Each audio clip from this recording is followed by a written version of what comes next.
সালাম আলাইকুম। ওয়ালাইকুম আসসালাম রহমতুল্লাহ বরকাত। জি, শেখ কলকাতা থেকে বলছি। বলেন। শেখ আমার আমার প্রশ্নটা হলো কিস্তি সম্পর্কে। হুম। কিস্তিতে কি কোনো জিনিস নেওয়া যাবে? কিছু হুম। আলেম বলতে নেওয়া যাবে না, কিছু আলেম কিস্তিতে কিস- কিস্তিতে। কিস্তিতে, হ্যাঁ হ্যাঁ। হ্যাঁ, কিছু আলেম কিস্তিতে কি বলছে হবে? নেওয়া হারাম।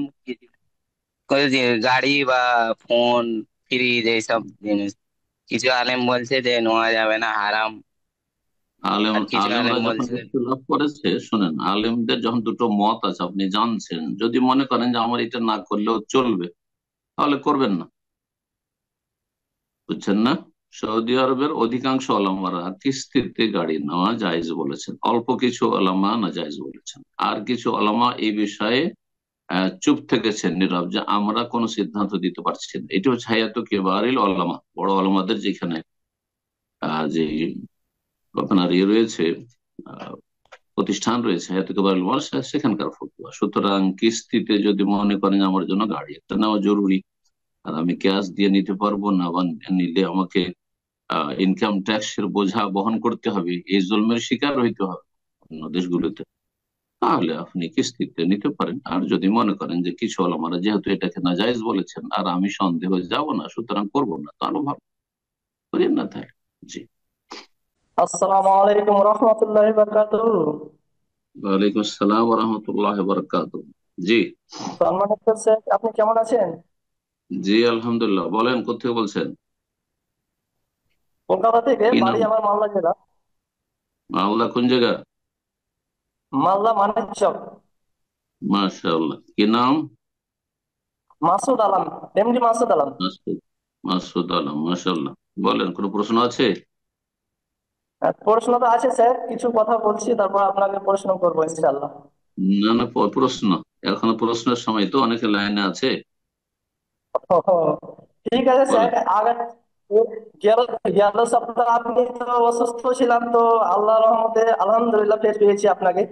অনেক আল্লাহ। আল্লাহ শফা দান তো করুন। আর আল্লাহ ভালো রাখুন। জি। আর আর কিছু কথা, প্রশ্ন আমার এটাই যে আমি এখানে যে থাকি স্যার, তো এখানে সব মাজারপন্থী, মানে সব বেরেলি, সব প্রচুর ভর্তি ওরা। হুম। ওরা এত, মানে ওদের আমি আলোচনা শুনি আলহামদুলিল্লাহ, মানে উর্দু ভাষী, তো চালাই আমি, তো ওরা গা জ্বালা করে ওদের। তো আমাকে কিছু বলে না, কিন্তু ওরা খালি বলে এটা সিরিক, ওটা সিরিক, এদের জন্য চলা যাবে না। অনেক আমার সাধারণ মানুষ সবাই, তো হুম। তার সাথে সাথে তাদেরকে আমি সাধারণ হিসেবে কি আমাকে দাওয়াত দিতে হবে? এখানে ওরা সবাই, আমি একাই আল্লাহ একজন। হুম। হুম। ভালো ভাষায় দাওয়াত দিবেন, আপনি কথার দ্বারা দাওয়াত দিবেন যাতে ঝগড়া বিবাদ না হয়। হুম। হ্যাঁ। কি কাজ করেন ওখানে, ব্যবসা করেন? না স্যার, আমি ব্যাগের কাজ করি স্যার। জি। কোম্পানিতে ব্যাগের কাজ করি, ব্যাগের ও আচ্ছা, ব্যাগ তো তৈরি ওখানে করি। থাকেন আপনি।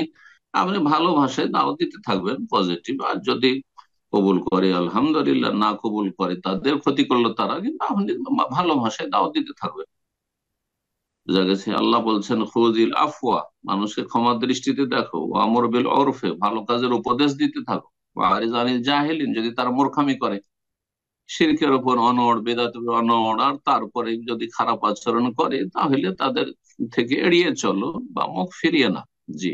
মানে তাদের প্রতি উত্তর করি না, তর্কে জড়াতে যাবেন না, ঝগড়া বিবাদে জড়াতে যাবেন না। এটা হচ্ছে ওয়া আরিজ আনিল জাহিলিন। জি। মূর্খদের থেকে বেঁচে থাকো, তাদের অনিষ্ট থেকে। আল্লাহ তৌফিক দান করুন। কিন্তু বলতে থাকবেন, একদম চুপ হবেন না। আপনি যেখানে সহি জিনিসটা জানছেন, তাদেরকে জাহান্নামের রাস্তা থেকে ফেরাবার চেষ্টা করুন। হতে পারে ওদের মধ্যে কিছু ভালো মানুষ আছে, যাদের অন্তরে সততা আছে, হেদায়েতের চেষ্টা আছে, আল্লাহ হেদায়েত করবে, তাদের মধ্যে থেকে বেরিয়ে আসছে, এভাবে বেরিয়ে আসছে। আমরা সবাই যদি চুপ হয়ে যায়, তাহলে কেমন করে জানবে তারা? বলতে থাকতাম, কিন্তু ভালো ভাষায় বলবেন। আল্লাহ তৌফিক দান করুন।